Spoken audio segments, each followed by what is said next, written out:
بغیر استاد کی اجازت دے گفتگو بھی نہ کرے، اگے بھی نہ چلے اور پہلے بولے بھی نہ. اور فرمایا جب وہ پریشان ہو تو کوئی سوال نہ کرے کہ استاد اس طرح دے ایویں سوال نہ کری رکھو کہ استاد پریشان ہوگی. اور نہ استاد کے دروازے کو کھٹکھٹائے، بلکہ طالب علم کو چاہیے کہ وہ صبر کرے اور استاد کے باہر آنے کا انتظار کرے. فرمایا الغرض طالب علم کو چاہیے کہ ہر مسلمان استاد کی رضا کو پیش نظر رکھے اور ناراضگی سے بچے. اللہ جل کی نافرمانی ہے والے کاموں کے علاوہ ہر معاملے میں استاد کی اطاعت کرے، کیونکہ اللہ تعالیٰ کی نافرمانی میں مخلوق کی فرما برداری جائز نہیں. لوگوں میں سے بدترین شخص وہ ہے جو کسی کو دنیا سنوارتے سنوارتے اپنے دین کو برباد کر بیٹھے. کیوں بندہ فرمایا کہ بدترین شخص ہے کہ اپنی دنیا بناندہ بناندہ بناندہ دین نو ہی بھول جاوے اور دین دے احکامات حاصل نہ کرے.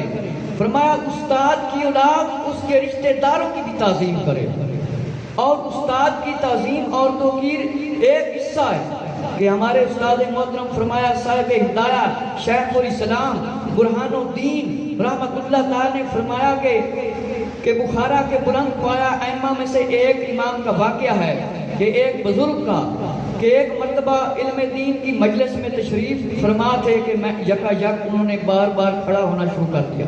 لوگوں نے اس کی وجہ پوچھی. فرمایا میرے استاد محترم کا صاحب زیادہ بچوں کے ساتھ گلی میں پھر رہا ہے، کبھی کبھی وہ ادھر آ جاتا ہے، میں اس کے بچے کی وجہ سے کھڑا ہو جاتا ہوں کہ استاد دی اینی تعظیم ہے، استاد دی اینی عظمت ہے کہ آپ کھڑے ہو جاندے سن کہ استاد کا بچہ باہر آ گیا. ہن غور و فکر کرو اسی نمازاں سیکھ کے قرآن سیکھ کے اپنے استاداں دی کنی ایک اماماں دی عزت کر رہے ہیں. میرے مسلمان بھائی ذرا توجہ فرما، ایک بہت بڑے وقت دے خلیفہ ہارون الرشید کس نے نہیں نام سنیا، بڑے ظلم و ستم بھی کرتا سی، بڑے ظلم و ستم بھی کرتا سی.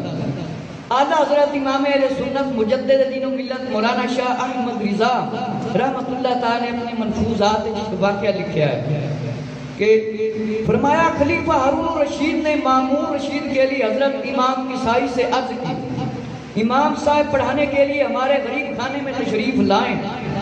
امام صاحب نے فرمایا میں وہاں پڑھانے کے لیے نہیں آؤں گا، میں پڑھانے کے لیے نہیں آؤں گا. امام صاحب نے فرمایا میں نہیں آؤں گا، کہ فرمایا شہزادہ میرے مکان پر آ جایا کرے، وہاں پر علم حاصل کرے. ہارون الرشید نے کہا ٹھیک ہے وہاں جائے گا. مامون کا فرمایا سبق پہلے آپ نے سننا ہے. فرمایا امام عیسائی رحمت اللہ تعالیٰ نے استاد محترم امام صاحب نے فرمایا یہ نہ ہوگا، جو پہلے آئے گا وہی سبق سنائے گا چاہے بادشاہ کا بیٹا بھی کیوں نہ ہو. فرمایا جو پہلے آئے گا وہی سنائے گا. توجہ فرمائیں کہ ایک دن ہارون رشید اچانک آیا، گھومتا ہوا دیکھا امام صاحب استاد کو وضو کرا رہے ہیں اور ہارون رشید کو غصہ آیا. دیکھا اس نے کہا اے بے ادب، اپنے ایک ہاتھ سے استاد کے پاؤں دھو اور ایک ہاتھ سے پانی ڈال. ارے او بے ادب، ایک ہاتھ سے پانی ڈال اور ایک ہاتھ سے استاد کے پاؤں دھو.